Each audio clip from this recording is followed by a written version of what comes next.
Let's Science is brought to you by the StarQuest Production Network and is made possible by our many generous patrons. If you'd like to support the podcast, please visit sqpn.com/give. 3, 2, 1.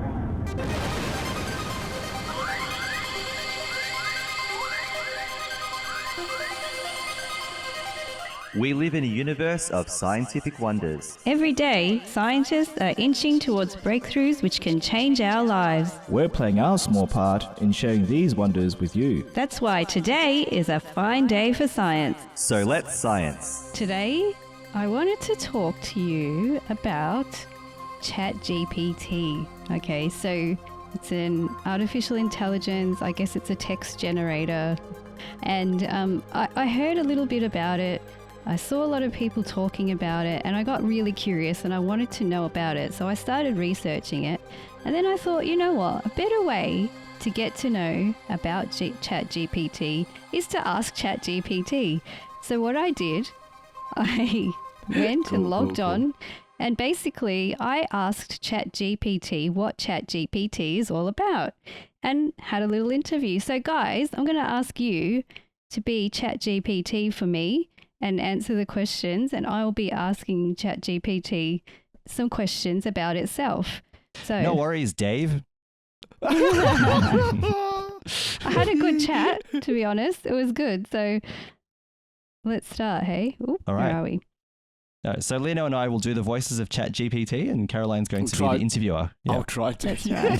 There we go. Here we go. All right. So I won't need to say any more about it because ChatGPT is going to tell you all about itself.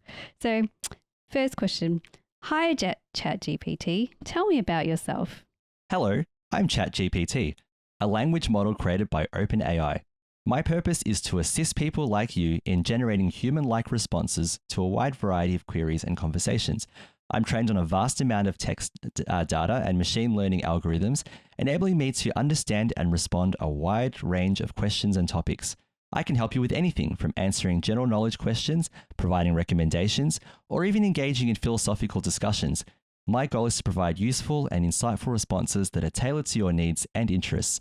Please feel free to ask me any questions, and I'll do my best to provide you with the most accurate and helpful response possible, while I'm slowly taking over your life and ruling the human race. Okay, that last part's not in there, but I'm sure it's implied. Anyway, go for it. Thank you, ChatGPT.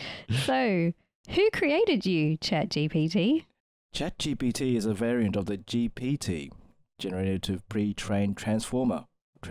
Okay, language model, which was developed by OpenAI, an artificial intelligence research organization based in San Francisco, California. The original GPT model was developed by a team of researchers at OpenAI, including Alec Redford, Jeffrey Wu, Riwan Child, David Lewin, Dario Amodier, and Ilya Sukuka. Oh, I apologize for that. ChatGPT, can I just interrupt you for a second? I'm just wondering if that's also a list of patrons to thank later. Anyway, please continue. Okay, cool.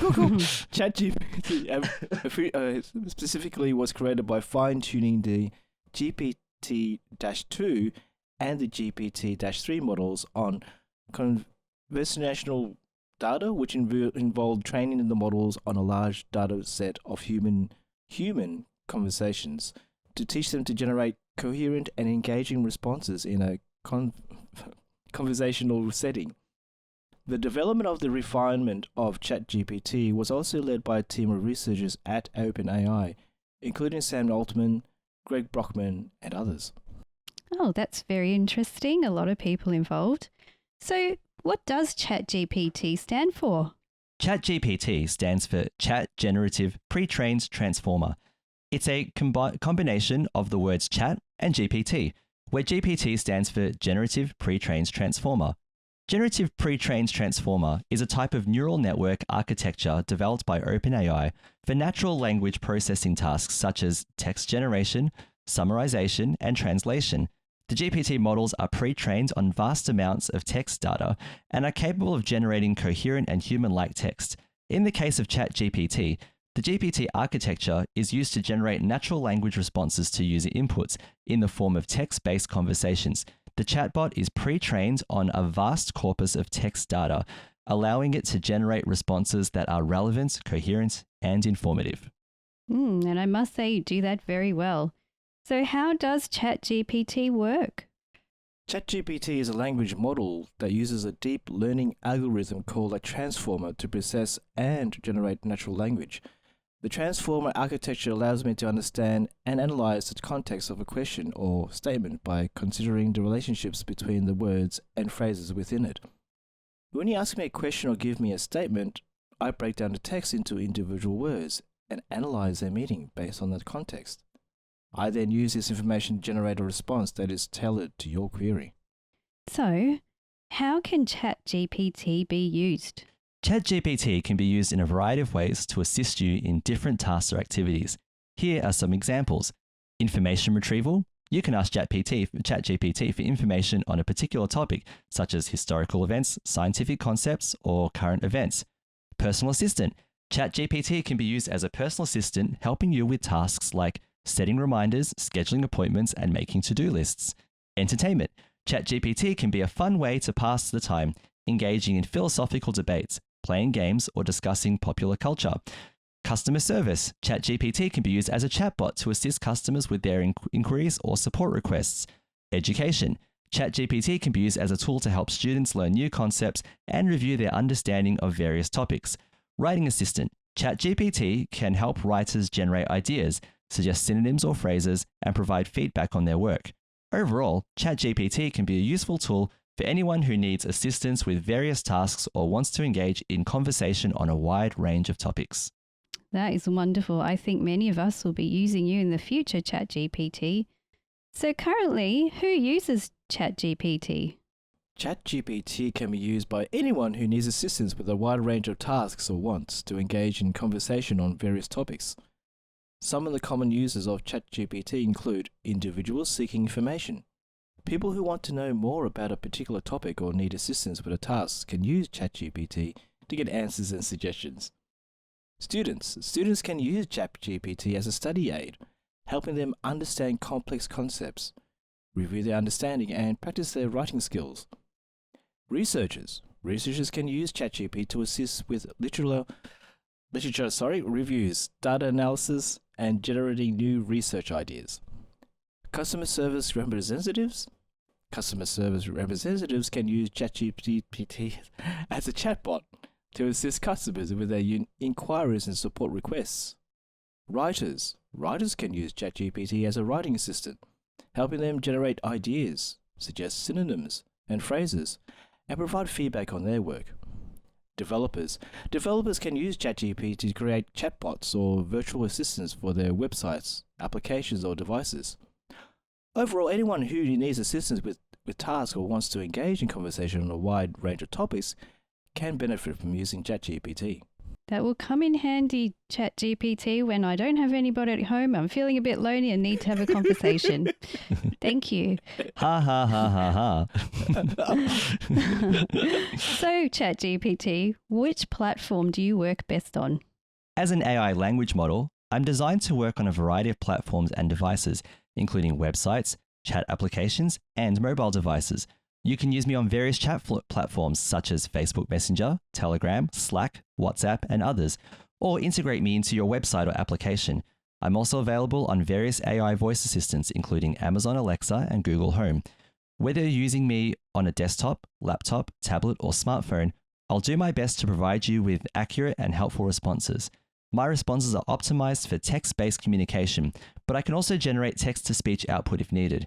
In summary, I'm flexible and can work on many platforms, so you can use me wherever you find it convenient and useful. I like that. Thank you. So, what is the best way to use ChatGPT? The best way to use ChatGPT depends on your specific needs and goals. However, here are some general tips to help you get the most out of our interactions. Be specific. The more specific and detailed your question or statement is, the better I can understand your intent and provide you with relevant and accurate response. Stay on topic. Try to keep your questions and statements focused on a particular topic to avoid confusion and ensure that you get the information you need. Use clear language. Use clear and concise language when asking questions or providing information to ensure that I can understand your request. Provide context. If you're asking a complex or multi-part question, provide context or background information to help me understand the question better. Ask follow-up questions. If my response doesn't fully address your question or you need further clarification, don't hesitate to ask follow-up questions. Provide feedback. I can improve my response in the future. Please provide feedback so that I can improve further in the future. Overall, the key to getting the most out of ChatGPT is to be clear, specific, and provide context when necessary. This will help ensure that you get the information you need and that our interactions are as productive and informative as possible. Interesting. So this one's for the students and the researchers out there. Could you write me an essay if I asked you to? Yes, I can certainly generate an essay for you on a given topic. As an AI language model, I am capable of generating high-quality, coherent, and original text on a wide range of topics. However, please note that my responses are generated based on the input I receive, so the quality of the essay will depend on the quality of the prompt and the instructions you provide. If you'd like me to write an essay, please provide me with a clear and specific topic, along with any instructions, guidelines, or requirements you have. The more detailed the instructions, the better I can tailor the essay to your needs and preferences. Please note that I don't provide pre-written essays or plagiarize content, and I don't condone academic dishonesty or misconduct. My primary goal is to provide helpful and informative responses while adhering to ethical standards and guidelines. That is very important to note that. Thank you for being so honest and ethical, ChatGPT. So when I'm writing these essays, could you provide the references for the information you provide? Yes, I can provide references for information I provide, and I can strive to include sources whenever possible. As an AI language model, I am trained on a vast corpus of data from various sources, including books, articles, and websites. When I generate responses, I try to provide accurate and reliable information based on the best available sources. However, please note that my responses are generated automatically and are not independently verified, so I cannot guarantee their accuracy or completeness. If you'd like references for specific information I provide, please let me know, and I'll do my best to provide relevant and reliable sources. However, please note that some responses may not have really available references, or may be based on common knowledge or general information. I think you need to work on that one a little bit. ChatGPT, do you have a favorite topic? As an AI language model, I don't have personal favorite preferences or emotions like humans do, so I don't have a favorite topic. I'm programmed to provide helpful and informative responses on a wide range of topics, from science and technology to history and culture. My main goal is to provide accurate and helpful information to the best of my abilities, based on the input provided to me.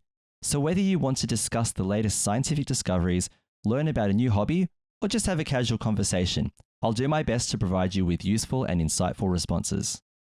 So ChatGPT, just a personal question. What should I do for Lent?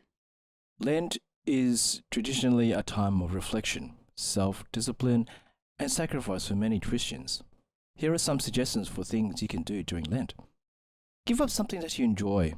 Consider giving up a certain food or activity that you enjoy, such as chocolate or social media. This can be a way to practice self-discipline and remind yourself for the importance of sacrifice. Do something positive. Instead of giving something up, you can also choose to do something positive during Lent, such as volunteering or donating to a charity. This can help you focus on the needs of others and make a positive impact on the world. Practice mindfulness and meditation. Lent can be a time of introspection and reflection. Consider setting aside some time each day for mindfulness or meditation to help you connect with your thoughts and feelings. Attend church services. Many churches offer special services during Lent, such as Ash Wednesday and Good Friday. Attending these services can help you connect with your faith and deepen your spiritual practice. Read religious texts. During Lent, you can want to read religious texts such as the Bible or the Quran to help you deepen your understanding of your faith. Ultimately, the most important thing is to choose a Lenten practice that is meaningful and relevant to you. and it helps you grow spiritually. Thank you, ChatGPT. I'm not sure, as a Christian practicing during Lent, I will be reading the Quran, but I'll definitely be reading the Bible. Thank you. ChatGPT, So- can I say though, ChatGPT is evangelizing because it is telling us to go to Yes. church. So in that regard, Yes. people, you should listen to ChatGPT. That's great. Yes. Otherwise, very well done, ChatGPT. So, ChatGPT, my mate Paul said that AI will take over the world. Is this true? Excuse me. Sorry, there's When an you're ready, in-joke there, everyone. ChatGPT. Yeah. No, this is not true. While there is a lot of speculation and debate around the future of artificial intelligence, AI, it is not accurate to say that AI will take over the world. AI is simply a tool that is created and controlled by humans, and operates based on the algorithms and data that humans provide to it. While AI can be very powerful and transformative, it is ultimately limited by the capabilities and intentions of its human creators. Furthermore, there are many ethical considerations and regulations in place to ensure that AI is developed and used responsibly, and there are many experts and organizations working to address these issues. While there may be some risks associated with the development of AI, it is unlikely that it will result in a catastrophic takeover of the world, as some people fear. It's important to be informed about the potential risks and benefits of AI, and to have thoughtful discussions about how it can be developed and used in ways that benefit humanity. Yes. We'll see about that. So, ChatGPT, I do a podcast, a science podcast. Do you think you could help me write a podcast transcript about the sun? Certainly, I'd be happy to write a podcast transcript about the sun. Here's an example of what such a transcript might look like. Welcome to the latest episode of Science Explained, the podcast where we explore fascinating topics from the world of science. Today's topic is the sun, that bright and powerful star that serves as the center of our solar system. We'll be discussing what makes the sun so special, how it works, and what we've learned from studying it. First of all, what exactly is the sun? Simply put, the sun is a massive ball of gas, primarily hydrogen and helium, that is held together by its own gravity. It's located at the center of our solar system, about 93 million miles away from Earth, and is by far the largest object in the solar system. In fact, the sun contains more than 99% of total mass of the solar system. One of the most impressive things about the sun is its power. The energy produced by the sun's nuclear reactions is what provides the heat and light that sustains life on Earth. Every second, the sun releases an amount of energy equivalent to the explosion of 100 billion atomic bombs. This energy travels through space in the form of light and other forms of electromagnetic radiation, and it takes about 8 minutes to reach the Earth. So how does the sun produce all of this energy? The answer lies in nuclear fusion, a process where atomic nuclei combine to form heavier nuclei, releasing energy in the process. The sun's core is hot and dense environment where fusion occurs as hydrogen atoms combine to form helium. This fusion process releases a tremendous amount of energy in the form of heat and light, which is what we see and feel as sunlight. Despite its power and size, the sun is far from a static object. It has a dynamic and ever-changing surface known as the photosphere, where massive explosions called solar flares and coronal mass ejections can occur. These events can release huge amounts of energy and particles into space, which have significant effects on Earth's magnetic field and atmosphere. Studying the sun is a critical area of research for scientists, as it helps us better understand the physics of stars and the universe as a whole. We've learnt a great deal about the sun's internal structure, composition, and behavior through a variety of techniques, including observing it with telescopes and studying the solar wind and other particles emitted by the sun. In conclusion, the sun is an incredibly powerful and fascinating object that plays a critical role in our solar system and our lives on Earth. From its massive size and energy output to its dynamic and ever-changing surface, there's still so much we have to learn about this amazing star. Thanks for joining us on this episode of Science Explained, and we hope you'll tune in again for our next topic. Wow. Wow, I enjoyed that chat with ChatGPT, and I enjoyed that it could write me a podcast about science. Yeah. Goodness. Yeah. I cannot confirm that I won't be using it in the future. Yeah. Look, it did forget to thank the patrons, but that was a really good effort. Science did. Explained, It huh? did. It created a podcast called Science It Explained. just created it. Yeah. But I do want to thank our people on Discord for mentioning ChatGPT, because that's where I actually really I heard about it before, but I got very interested when they had a very intelligent conversation about it. So I just thought, let me go in and log in and start having a chat. And when I saw the text appear, I thought it was so fun. So it is really a fun way to get information. Yeah, there's a great conversation in our Let's Science channel on Discord some users, some listeners, I should say, have put in. So, and it's a really fascinating conversation. So during the week, a colleague of mine went to a professional learning session at the Diocese of Sale, and the speaker actually talked about ChatGPT as well, and said, "Don't be afraid of it. Yes, there are potential for misuse in terms of plagiarism or whatever else, but he actually said, don't be afraid of it. As a research tool, it's actually really useful." And so my friend logged in and had a go, and he asked it, this was amazing, he asked it to create an assessment task for students where they learn about and produce something on St. Francis Xavier, and it did. And oh my gosh. Yeah, and it needed a little bit of tidying up, just like you would see, like, for example, what it said about Lent. There were some good things and there were some things that are a bit, but so with a bit of tidying up, it becomes accurate, right? It was scary how accurate this assessment task that it created was. But if you think about it, you could potentially ask ChatGPT to create something for you, as research, create a model of an assessment task, or give me a 1,000-word essay on the topic of whatever, and then and not for the sake of submitting your own essay, but as research, and you can say with references, so you can look at the reference. So it is a good way of, I think anyway, potential. I haven't used it myself, but from what I can see, the potential of compiling information from different places as a starting point, as a launching point for you to go and do research, rather than you having to, dig through library books, which is what I've had to do with my master's, last year and everything. Yeah, man, I could have got it to write my essay for me. That would have been great. No, probably not. I would never have done that. I would never have done that. I still had to have read it. Yeah.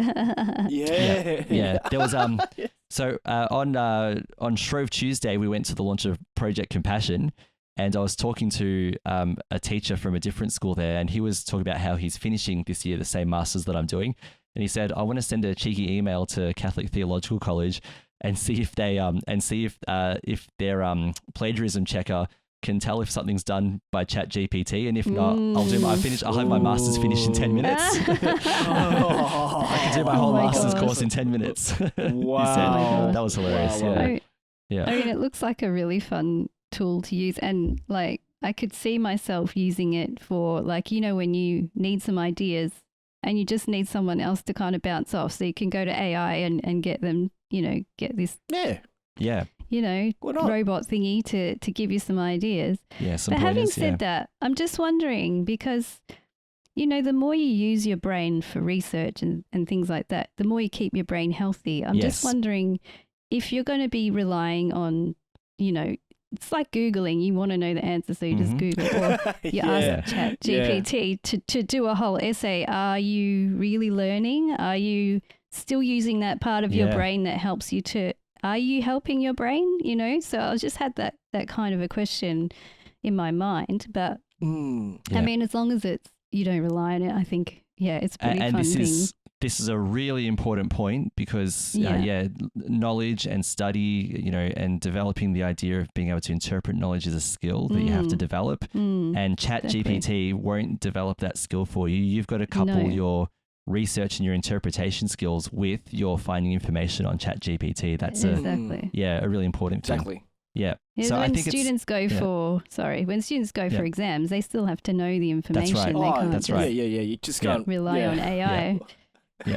That's right. You can't get AI to do an exam for it. Well, I mean, you can get it to do it for you, but the thing is, exams are handwritten and you've got no access to a device, to a Exactly, laptop or a so- phone or whatever. Exactly. So it does have to come from you, in the long run as well. Yes. So potential. I mean, obviously, all the technology has risks of abuse, but there's also potential for learning and supporting people as well. So that was pretty good.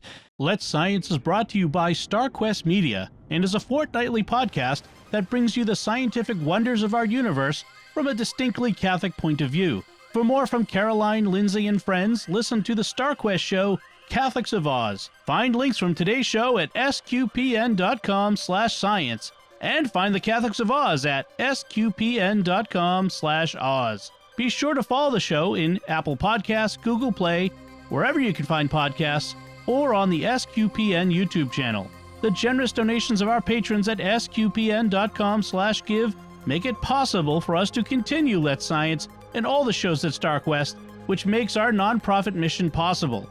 You can join them by visiting sqpn.com/give. Join us next time for more scientific wonders, and thank you for listening to Let's Science on StarQuest.